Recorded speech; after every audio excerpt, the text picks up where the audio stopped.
Hey Reddit, when did your "something's not right here" gut feeling ever save you? I used to just drive around country roads when I would feel stressed out or sad as a way to just get away and listen to music. One evening I was driving with my best friend in the car and we're on a gravel road that has a huge hill. We were driving towards the sunset, but it was winter and the light was fading fast as the car started down the hill. I had this moment where I thought to myself, my brights should be on, and I flicked them on and at the bottom of this super steep hill stood 6 deer on the road. I slammed on the brakes and the car turned sideways and skidded to a stop like 4 feet from the deer. Those stupid deer didn't even move. They just stared into the passenger side of my car, and my best friend pointed at them and said, "Hey, dear." The car was fine. We were fine. And Bambi was all good.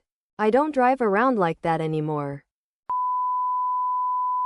My mom and her entire family were saved from dying from carbon monoxide poisoning by her dad.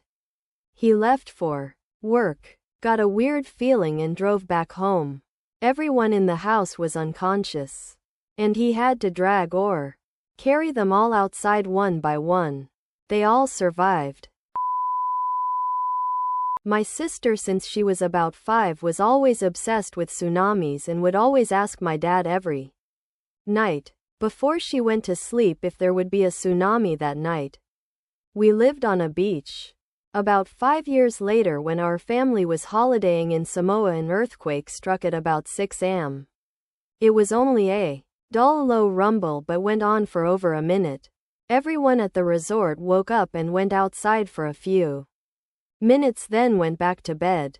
My sister, having been obsessed with tsunamis, ran down to look at the water and noticed the sea going out and saved a lot of lives, including my own.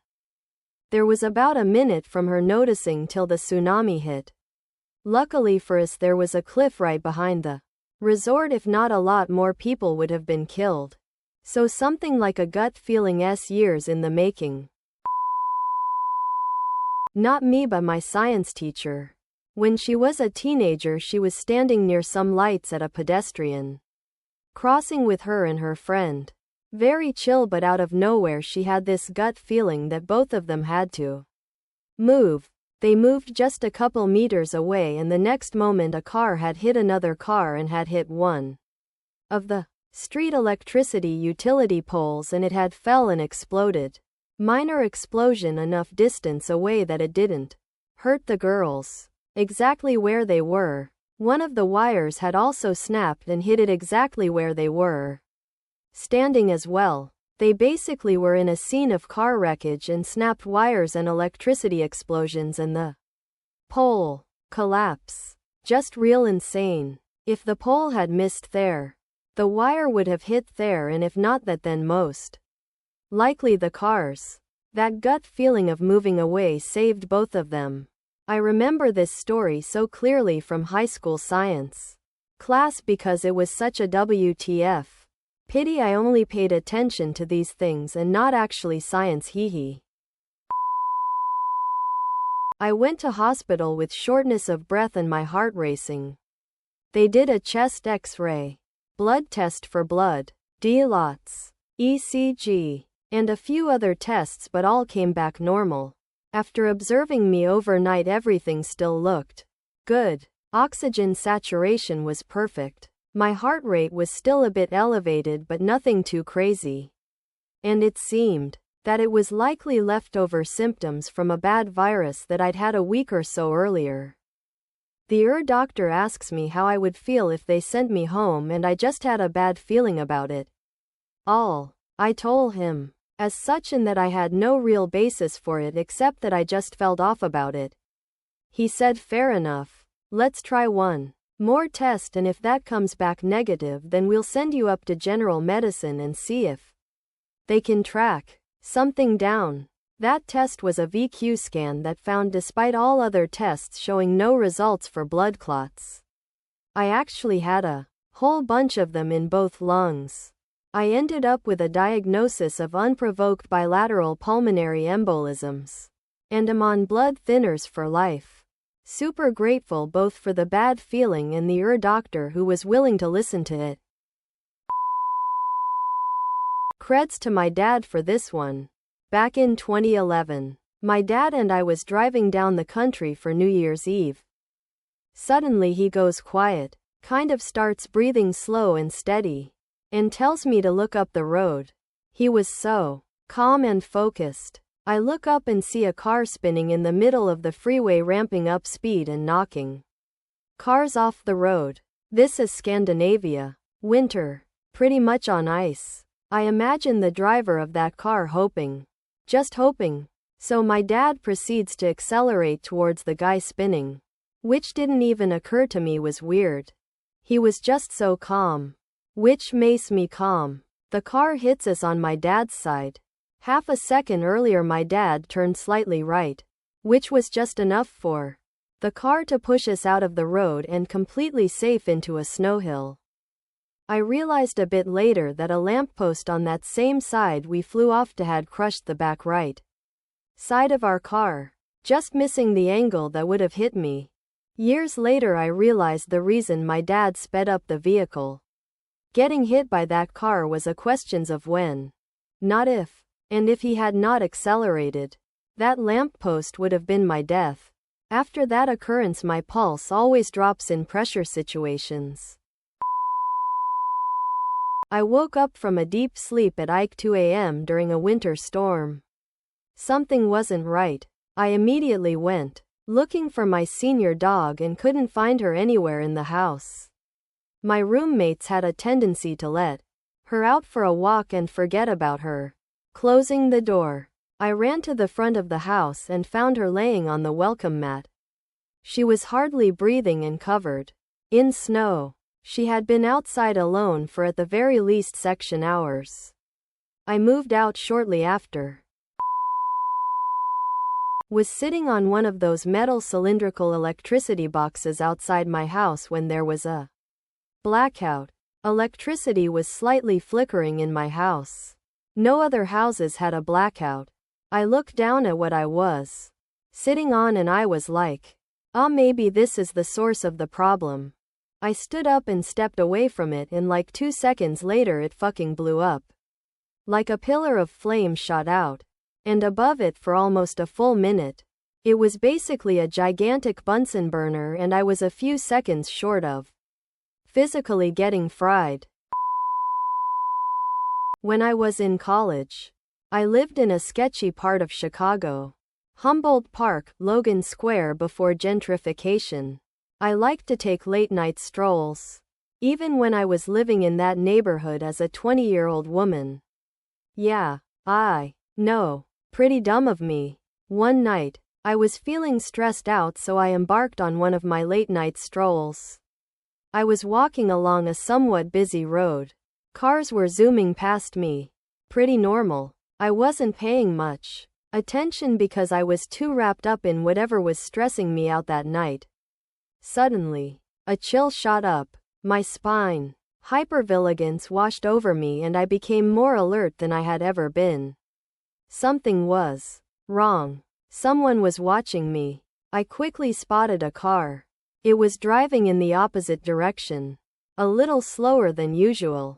It was too dark for me to see anyone inside the car. And the car was pretty unassuming. But I still knew something was off. They were watching me. I just knew. The car drove past me and then made a U-turn. Now it was right behind me, creeping along the curb. Luckily, there was a Walgreens a few blocks ahead. I started walking faster, and the car eventually sped past me and disappeared into a corner. I somehow knew I wasn't safe yet, so I still sprinted to Walgreens.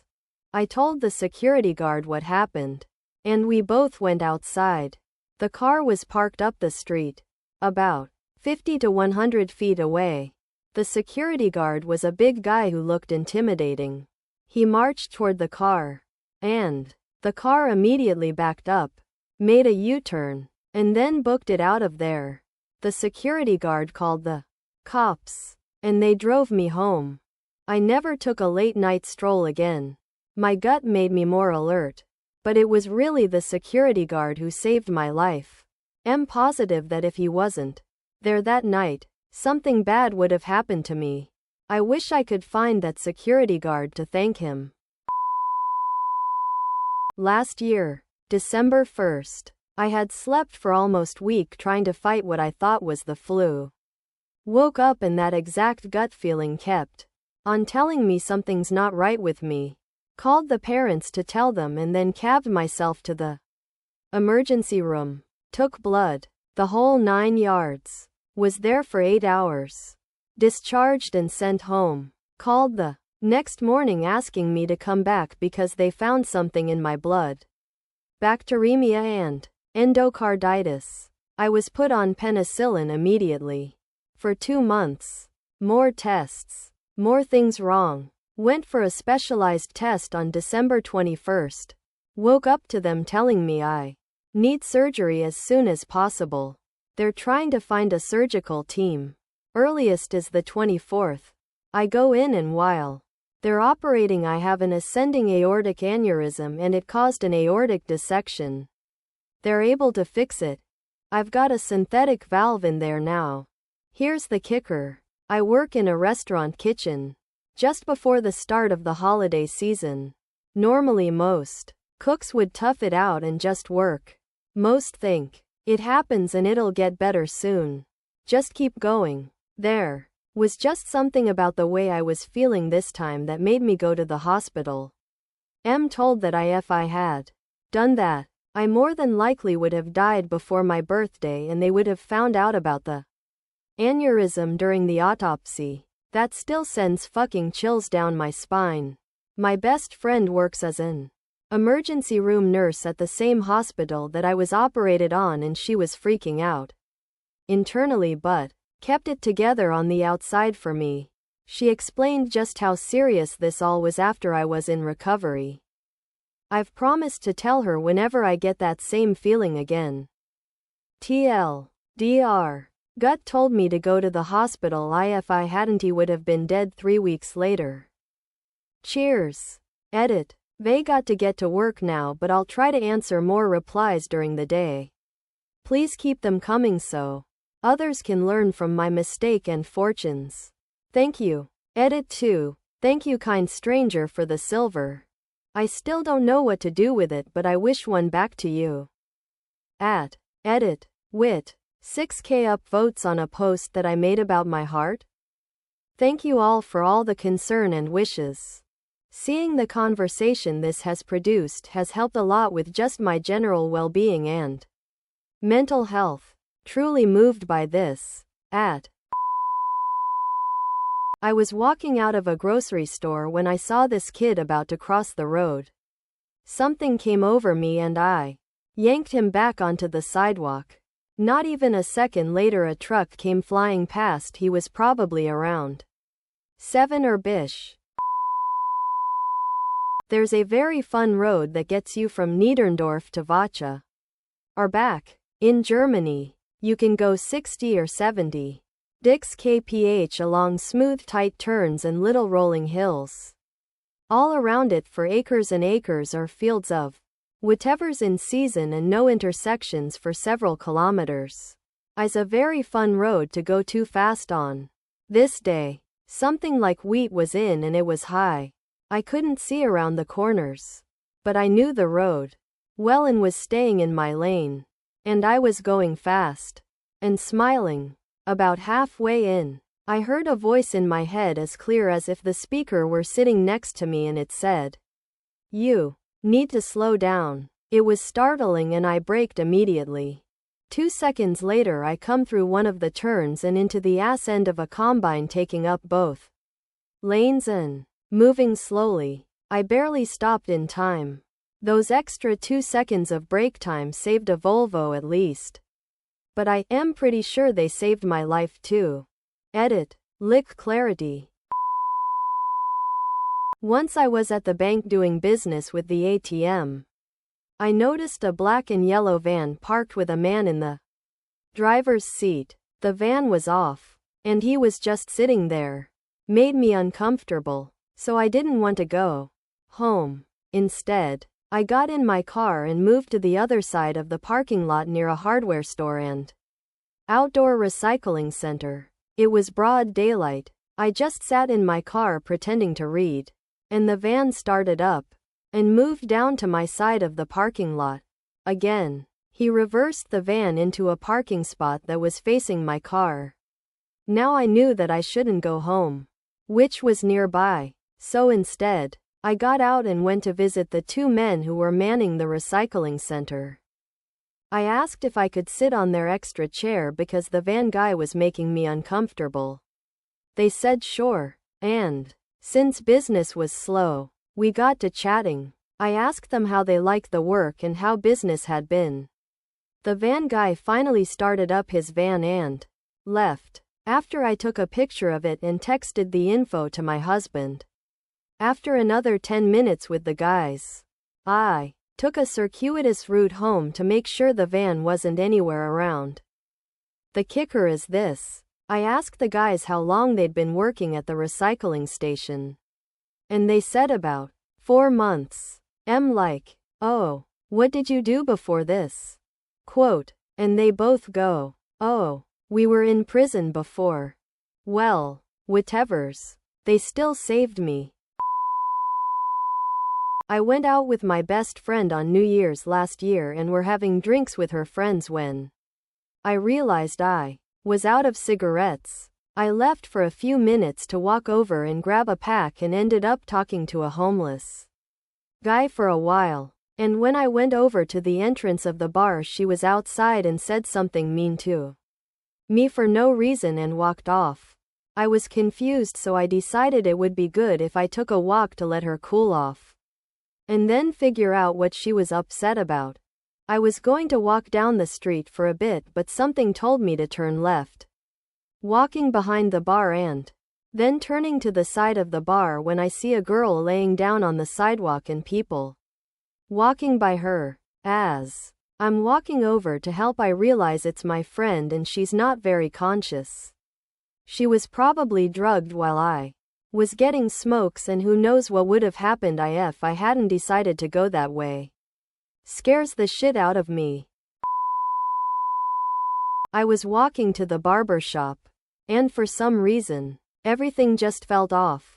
I ignored the feeling, but every step I took just made me feel like something wasn't right. So I decided to just go grab some food and come back. While I was eating, I saw police cars and ambulances driving to around where I was before.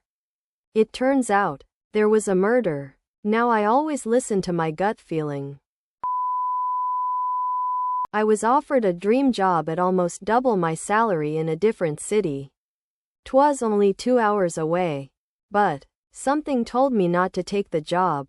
I had a number of people tell me I would never have another opportunity like this, and my fear of leaving my hometown was holding me back. 2 months after I turned it down, that division of the company was sold, and everyone in that department lost their job. I'd have been stuck in a new city with no friends or family nearby, and no job prospects. Edit. Wow. My first silver. There were a lot of other details I didn't put in my original response. I'd already been working within this division for 7 years. I was offered 2 internal positions at the same time with my employer. One with a huge salary bump out of town as a trainer, and one at the same salary in town doing casework in a completely new department. It was either change locations or change departments. So I listened to my gut and chose the lower paying job in a new department and called myself a failure for not taking a risk. Within 4 years of taking the position in town, I was managing the trainers in my new department. In the 11 years I've been in my new department, I've almost tripled my salary. If lost that job in 2008, I'd have lost all the benefits that come with 7 years of employment. Vacation time, stock options, performance reviews, 401k, hassles, contacts, etc. I never could have foreseen this turn of events 11 years ago. And lot of it was the dumb luck of being in the right place at the right time, and following my gut. It didn't save me, but I saved someone else. When I was 6, my brother, 8 at the time, and I would go to my grandma's house while our mom worked late some nights. Anyway, one day I was just randomly thinking about fire alarms. I don't know what caused me to think about it, but after I started I couldn't stop. I have ADHD and this super focus thing, so whenever I'm thinking about something as simple as fire alarms, it consumes my mind. I asked my grandma and she said she hadn't tested hers in a while, just for kicks she did, and sure enough the batteries were dead. She replaced the batteries and made sure they worked. The very next morning her house caught on fire while she was asleep. If she didn't hear the fire alarms, she would have been trapped in her room on the second story without a phone or any way to contact help. She most likely would have died. I always make sure fire detectors, alarms work in my house now. Edit. Batteries. I'm afraid of roller coasters. Mostly heights, but they go hand in hand. My friends and I went to a theme park and went on one that was in darkness and went underground. I rode it once, sitting in the back, and really enjoyed it surprisingly. When we reached the start again, there was no line, as it was the end of the day, so they asked if we wanted a final go before they shut down. Something in my gut told me not to go on, so despite my friends nagging, I didn't and waited with the bags. My friends came back around a few minutes later, white as a sheet. About 3/4 of the way through the ride, there's a big drop, then it goes fast, and just before that, my friend in the back's bar had risen up. Apparently, they had to grip onto her for the rest of the ride whilst trying to push the bar back down. Forgot one. About 10 years ago, working security at a site about 50 miles from home. Got off shift at midnight and didn't bother to change out of uniform because I was only going to stop for gas. 2 stations in the town I was working in were open after midnight, but it slipped my mind as I drove past the first one. Pulled into the other. Same brand, same gas price, same sort of dump entirely. And just didn't like something about it. Nobody else around but he clerk that I could see. But I decided to go back to the other one. Topped off and headed back out of town. I get close to that station again. 3 city cop cars, 2 deputies and a state trooper are outside blocking the road with guns drawn. Turns out a city cop walked in on a robbery. Dude put a bullet in his vest, and the store owner knocked the robber out cold with a bat before the cop could recover enough to get his gun out. That would have been me, in a uniform with a nice shiny badge, but no body armor. Not me, but my mother. Saved my grandfather's life when he had a stroke in his chair in their living room.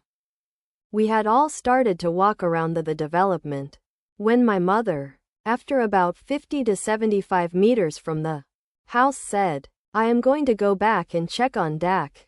I went with her, and I nearly witnessed my grandfather die. He was on the chate, conscious, but unable to move or talk, just looking at my mother with bulging eyes. She called 911 once, then twice when she felt that they were running late. Ambulance came, got him on the stretcher, but it was too wide to fit out the door. We ended up tearing the door frame off to get him out. Because he was conscious, he actually remembers the ride to the hospital. He told us later that he heard the driver or someone say, "There is not a chance that this guy lives." That was when I was around 5 to 6 years old. He is still alive to this day, more than a decade later. At my mother's funeral, part of his speech was about how, without my mother's actions, he would not have been able to spend time with her during her final years of life. And for that, he is eternally grateful.